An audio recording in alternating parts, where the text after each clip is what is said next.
In this video, you will learn to describe the second major factor that contributed to the rise of cybersecurity attention in the U.S. The next step or the next big thing that happens that changed almost everything for the last 20 years was the 9/11. The 9/11 obviously was something physical, was a couple of planes that crashed into the Twin Towers in New York.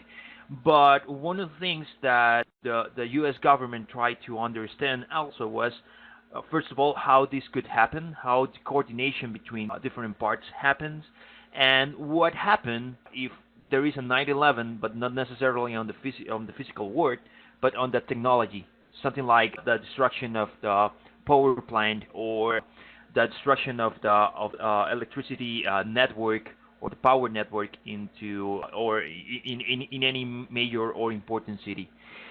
And one of the important things to keep an eye on right now it's the use of technology of for almost anyone. So basically anyone right now has a cell phone. Anyone can access data, anyone can upload and download data from the internet. And we are going to talk about this specific topic in a couple of minutes, but that's something all important to understand. We have access to the technology. In those years, in the Reagan years, not everybody has access to that technology, but right now, anyone could actually start an attack using their cell phone, using their computer in their home. So that's something important also to understand the use of technology. Here we have some nice early operations regarding cybersecurity in the nation states or a cyber war to be specific. One nice operation was the Clippership operation developed by the NSA. And in simple words, this operation was something that those guys in the NSA tried to incorporate like a chip into any landline for phones in most of the U.S. Homes to try to spy their communications. Obviously, that project, that operation didn't go well, didn't receive any approval from the Congress. But since the last leaks from Edward Snowden, we already know that, well, it's not Clippership, the operation that goes into operation. It was something different that catch not just communications over the landlines, but also communications over emails and over other communication methods. Moonlight Maze was an operation, actually, that's pretty important to understand. In the year 2000, Newsweek report created a series of reports regarding the Moon Maze story. In simple words, this Moon Maze operation was the process to collect or dump passwords from Unix and Linux servers, not just from the NSA, but also from the NASA, the Department of Defense, and a couple of other organizations in the United States.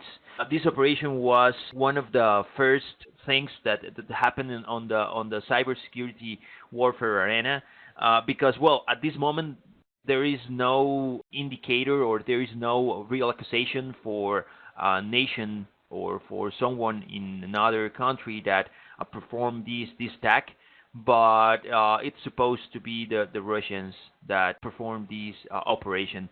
And the tool that they used to launch this attack was something called Lucky 2. And one particular thing that happened with this operation is the attackers use a lot of proxies. So they infect computers around the world, especially in the United States, and they hide their real connection using those computers.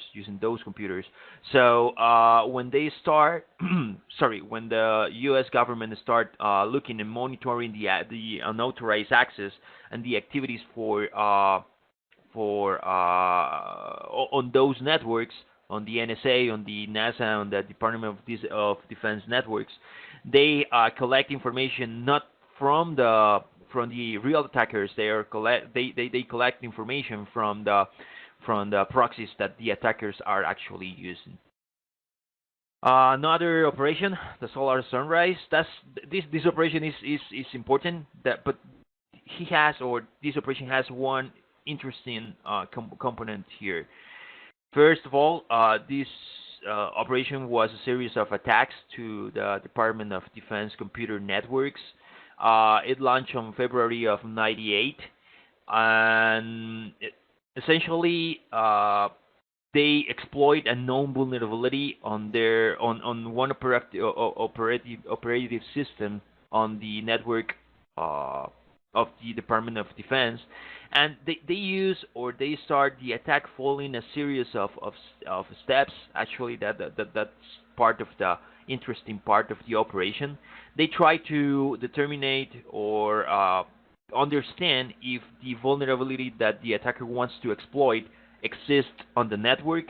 If the vulnerability exists, they exploit the vulnerability. They implant in a program like a backdoor or a sniffer to gather data or to get information from the network, and they actually leave the system, leave the backdoor and the sniffer there, and return later to retrieve the collated data.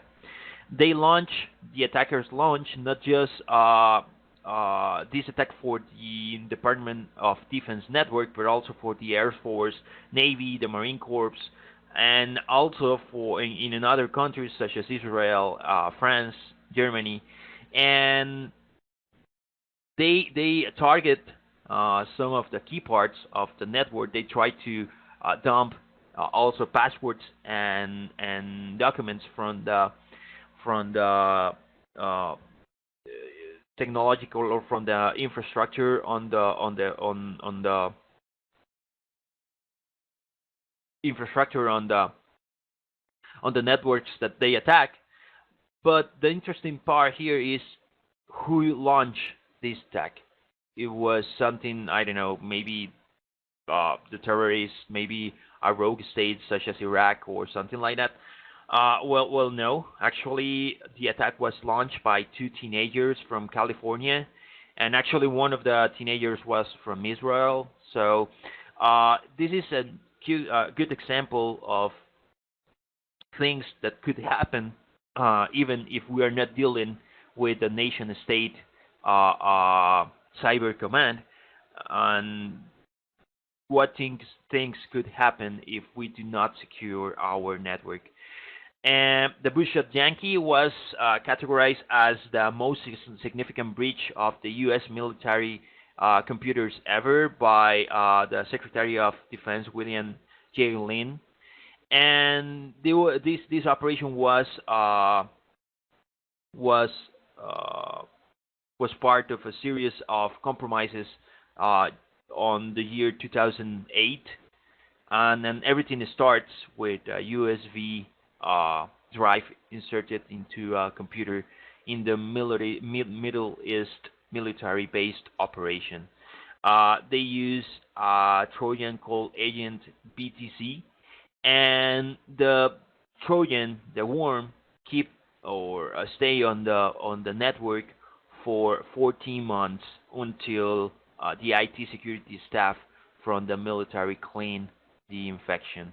No one at this moment has attributed the attack. It seems like it's from China, but there is no real accusation right now on the courts. So that's one important and major security breach and security operation or cyber warfare operation from the last 10 to 15 years.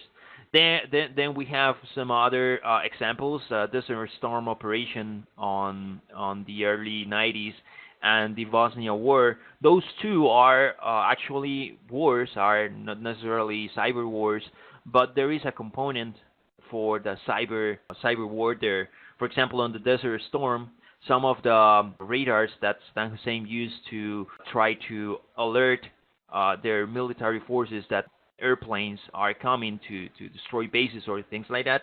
Some of the radars are destroyed or are tampered with fake information. So that's one of the things that the U.S. military command used to successfully attack some of the key military buildings or Saddam Hussein. And from Bosnia, there was a lot of cyber operations, but things like, for example, fake news, fake information delivered to militaries in the field, things like that was used in Bosnia.